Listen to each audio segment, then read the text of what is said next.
dire en quelques mots, au fond, que ce projet de réforme de constitution est loin d'être une révolution.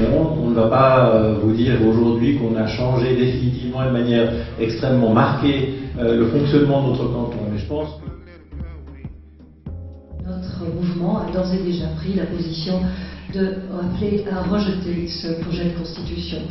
Prenez la peine de lire ce texte, vous verrez, il est facile à lire, facile à comprendre, et c'est une écriture agréable et qui change passablement par rapport à la Constitution actuelle. Je crois pour se forcer.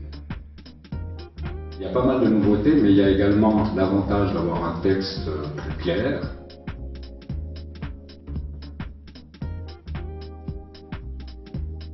Toutes les grandes villes de Suisse ont soit un syndic, un président ou un maire qui est élu pour toute la législature, alors qu'à Genève, on a un système avec le poste de maire qui ne reste qu'une année.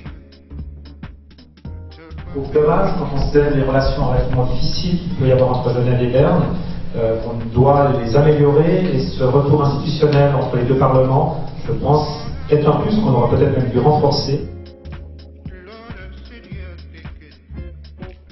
Je suis la Constitution par les journaux et je trouve intéressant de voir les constituants et j'ai trouvé intéressant qu'ils expriment leur avis qui était parfois très opposé. La politique. Maintenant avec la population c'est autre chose, la votation du mois d'octobre. Je ne sais pas comment ça va être pris, est-ce que les gens vont aller voter déjà?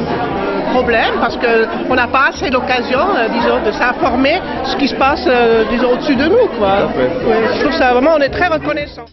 J'avais quand même l'impression qu'il y avait un certain consensus, enfin une certaine philosophie de concertation qui s'était imposée. Voilà, il faut aussi se dire qu'une constitution est faite pour être amendée et remise perpétuellement à jour. Ça n'est pas un texte immuable.